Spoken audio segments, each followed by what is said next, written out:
To update po to update. I'm sorry, I have to update you this way. Hindi po ako makalabas sa media because the report so far is that there were agents na sumabay sa media and claiming to be media.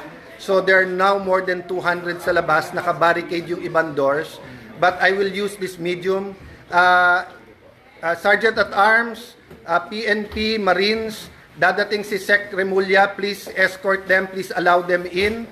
Dadating po si Sec Remulla ng DILG with one of the PNP. It is not them attacking us. Allow them in, isa-secure daw ang building at tayo. But I just want everyone to know, ito pong grupo na nandito, we're not going to leave each other, we're not going to leave Senator Bato.